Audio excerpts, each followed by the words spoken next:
American empire is over, and we ought to be paying attention so we can try to avoid catastrophe as we decline. The United States is losing the competition with China. Now, China is a lender to the United States government. China has been demanding repayment in dollars. It has been reducing its holdings of U.S. debt by hundreds of billions of dollars. The whole world. Economic growth is faster in the East than it is in the West. The G7 and the BRICS had the same total GDP in the year 2020. Now the BRICS have about 3 or 4% more than the G7. Capitalism has always had financial problems. The way the system works produces financial problems. Here in the United States, we have a governmental system that works as follows. On the one hand, you have corporations and the rich. They are a minority, but they provide the money for political parties. A political party, Republican and Democrat, spend an enormous amount of money. They buy time on television. Everything is done by mass media, by social media, and so forth. So for a candidate or a party to win, they need to get a lot of money. And that money comes overwhelmingly from corporations and the rich. And they don't want to be taxed. So what corporations and the rich want from the government is lots of service. They want 800 military bases so that nobody will interfere with exports or imports or all of that. They want the government to help them, to educate workers so that they are productive, to all of that. Prisons, we have an enormous prison population, all of that. Then there are the mass of people, the working class, the employees. They too want services from the government. They want schools, they want hospitals, they want roads to be working, and so forth. And they don't want to pay taxes either, but they're not so powerful. They don't have any money to give the politicians, but to give them votes. And the politicians, once a year, need some votes. So we have the following capitalist system. Politicians, faced with the need to raise money from corporations and the rich, but without the power really to tax them. Because if you tax them, they won't give you the money. They'll give the money to somebody else who's running against you. You'll be out of there within the next year or two, and in will come somebody who plays the game. And likewise, you can't keep putting the taxes on the mass of people because they don't have enough. And they're going to rise up again. That's dangerous. So you have to provide services, but you can't tax. How do you handle that problem? And the way that capitalists have handled that problem in the West is by borrowing, because that way we can spend it on what people need, but without taxing them. It's just, and they will vote for us and they will give us money. And that's how it works. But the problem is you accumulate an enormous national debt, adding up each year's deficits between what the government spends and what it raises in taxes. The important thing to understand about this, though, which many people don't, is that this is very good for corporations and the rich for as long as it lasts. Why? Because when the government borrows, who does it borrow from? It borrows from corporations and the rich. Nobody else has money to lend to the government. The government lets corporations and the rich not pay taxes and then comes back to them and says, lend the government the money that you didn't. For corporations and the rich, this is, of course, wonderful. Instead of paying taxes, say goodbye to your money, they get to give the government a loan, which the government will pay back plus interest on the loan. So for corporations and the rich, going ever deeper into debt is perfectly acceptable, which is why corporations and the rich are now permitting, here in the United States, we run deficits in the trillions of US dollars every year, like this year. And corporations and the rich, they worry only because at a certain point, when you borrow more and more, you run the risk that some of the lenders, the very corporations and the rich, will decide it is too risky. You are so in debt that there may be an uprising from the people which will say you cannot repay the debt. You have to take care of us first. Now, China is a lender to the United States government. China and Japan are the number 1 and 2 lenders to the US government. China has been demanding repayment in dollars. It has been reducing its holdings of US debt by hundreds of billions of dollars over the last few years. This is an important sign that in China, too, there's the beginning of the worry that the debts are going up so fast that you're getting closer to a crisis when the mass of people say, we will not continue to pay the taxes. You need to repay the debt, which you only got because you weren't willing to tax corporations and the rich. That's why in the United States, an enormous amount of time and energy is spent by leading economists to explain deficits and national debts in every conceivable way other than what I've just told you, because they don't want the mass of people to realize that a debt is simply postponing the burden of taxation on the employees in order to benefit the employers who get out of paying a tax and have a government loan instead. If the mass of people understood what I've just told you, then they would not allow this kind of deficit spending, and they would demand that taxes be raised on corporations and the rich because they have evaded their share of taxes for many years and because they are the richest and therefore most able to pay to get out. But my guess is we're not going to solve this problem until it blows up. And if you ask me, when will it blow up? I can't answer that question, because that's a question really of when does capitalism run out of its mechanisms to stay in power? I think that capitalism is declining everywhere in the world, with the exceptions, perhaps, of Asia. And now comes my important point, I think. Over the last 30, 40 years, we have seen the latest relocation of the dynamic center of capitalist industry and growth. It has left Western Europe, it has left North America, and it has left Japan. And it has gone, above all, to the People's Republic of China, but also to places like India and Brazil and Vietnam and other parts of the world. But it has left the old part. And that is how capitalism has always worked.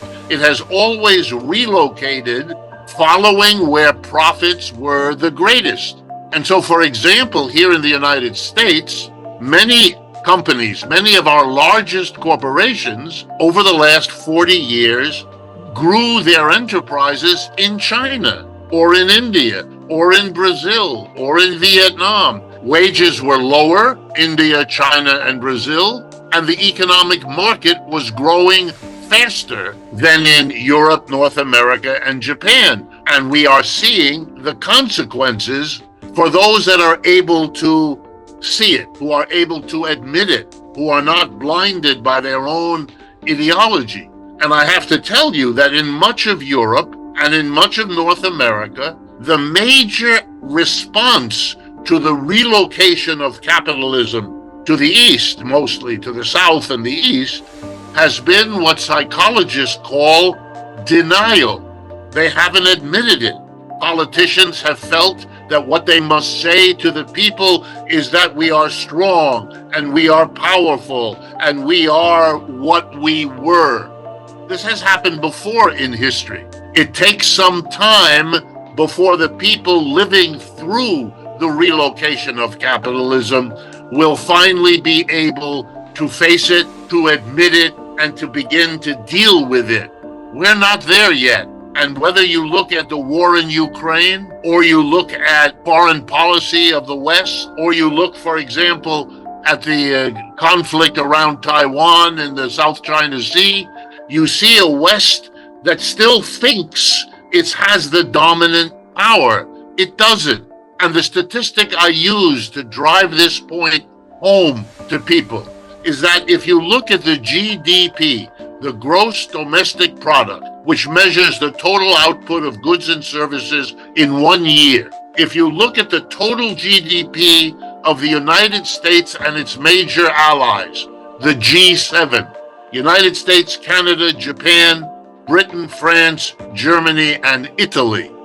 It is significantly less right now than the GDP of China and its allies in the BRICS, that other new alliance. So that tells the whole world economic growth is faster in the East than it is in the West. The G7 and the BRICS had the same total GDP in the year 2020. Now the BRICS have about 3 or 4% more than the G7. And that shows you that the gap between them is getting larger. This is reshaping global capitalism and all world affairs. We are living through that. But I think the important thing is to realize that this is what's going on, to understand that every country in the world, your country, my country, all are now rethinking their foreign policies, their place in the world, the future of their industries, because the economic situation of the world economy is changing so dramatically. We've got problems, and here's one of them. We are weaker than we were, but that can't be confronted. No one dares say that. We don't have enough jobs for our own people. We can't pay our own people properly. We are hysterical as a nation with the problems we can't solve and the magical scapegoats with which our leaders propose to distract us.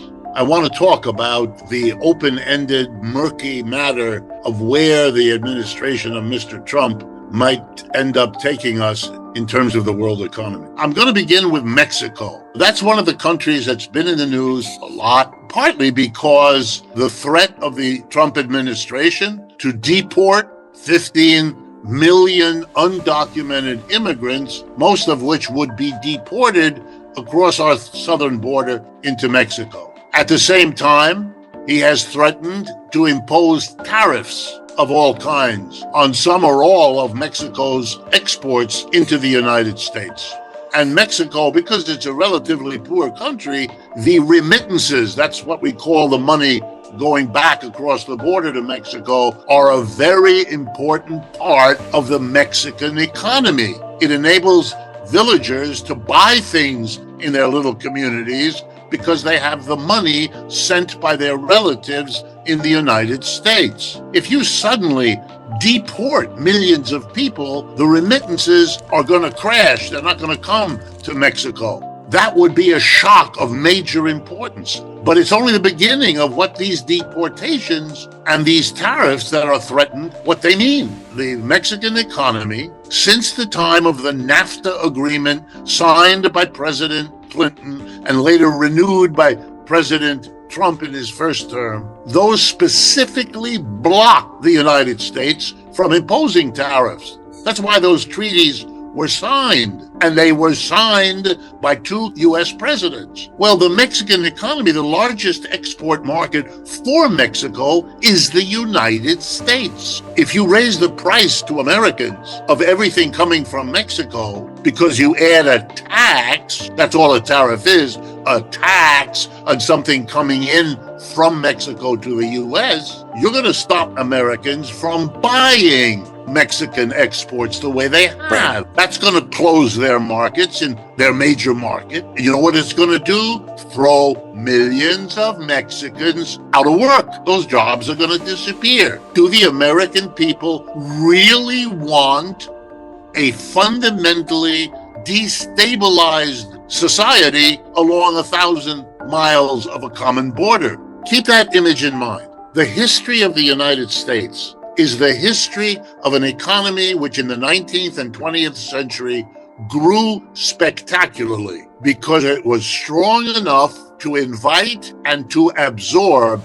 millions upon millions of immigrants. And we were strong enough. We aren't anymore. We can't. We don't have enough jobs for our own people. We can't pay our own people properly. And when we bring in immigrants, they become horrified by what's happening to them and terrifying to the people already here. We are weaker than we were. No one dares say that. So instead, we have a narrative round up all the bad people and deport them. That's what Mr. Trump's message was in his first campaign, his second, and his third. He has been beating that drum till literally the dead horse has died and gone to heaven. It's over and over, but that's all it is, an attempt to change the narrative so he doesn't have to say to the American people what an honest leader would. We've got problems, and here's one of them.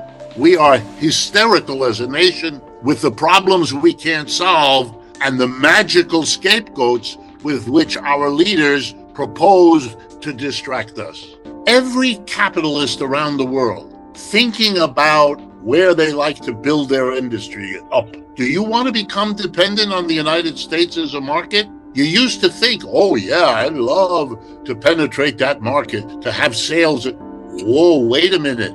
You're now talking about a country that, as a matter of regular politics, discusses and acts to exploit your vulnerability. Oh, you sell here? We'll hit you with a tariff. We'll cut your market off suddenly. There'll be nothing you can do about it. You will have lost all that you invested in building a market there. And in case people are thinking, well, that won't happen, it's already happening. We've talked about it, you and I. The best, lowest priced electric cars in the world are now made in China by the BYD Corporation. All over the world, the competitors of the United States and even American companies active in those parts of the world are able to buy as inputs the best quality, cheapest electric vehicles. But those of the competitors in the United States can't do that because it's twice the price. It's 100% tariff that Mr. Biden put on and that Mr. Trump will presumably maintain since he started the chain of tariffs on China. Okay, that's bad for the United States. That means competitors outside will have lower cost inputs than their competitors inside. And that means in the long run, and the long run is a few years here, that's shrinkage of jobs here and jobs moving overseas. I thought we didn't want that to happen, but that's a consequence of what you are doing. You're making the United States a pariah, rogue economic partner. And it's going to dissuade all kinds of businesses, private and public, from putting much faith and much investment in the United States. It's a very bad deal that we are showing the world we would do. For 100 years, the Republican Party, the GOP, has been the champion of low taxes. That's its ultimate appeal. That's why the majority of higher income Americans tilt Republican, because the money they want to keep. They don't want to pay it in taxes. And they have the money to buy the politicians who will do that for them. And yet, what have we got? We've got the latest Republican leader being a champion of tariffs. Those are taxes. He's championing raising taxes on all of us for what we buy from Mexico, for what we buy from China. What? And he's getting it. He got into the White House championing what the Republican Party he leads has denounced for 100 years. If you were wondering whether the economy is changing, there's your proof. Well, then I'm the bearer of bad news. That day is already well underway. New economic reality in the world is called the BRICS, Brazil, Russia, India, China, and South Africa, which has now mushroomed to 23 countries. For example, last week, Indonesia joined the BRICS as a full partner. Indonesia is one of the largest countries in the world. It has 280 million people. It's just a little bit smaller than the United States. It made a decision to go with an alliance of countries whose core is China, the supposed enemy of the United States. You'd think people would say, well, wait.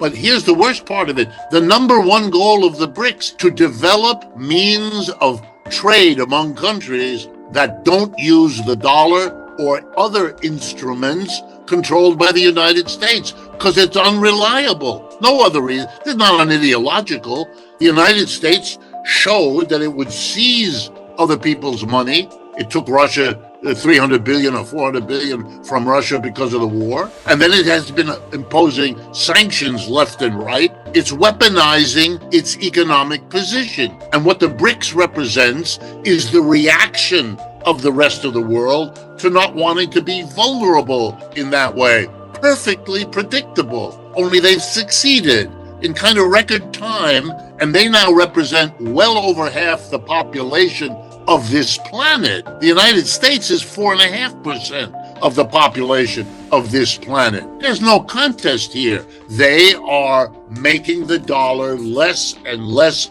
important in the world. The ramifications, the implications, the consequences of all that, they are worrisome anxieties in the back of people's mind. But all of what's going on is pushing them more and more to the forefront alongside the specifics of Mexico, Indonesia, and all the rest.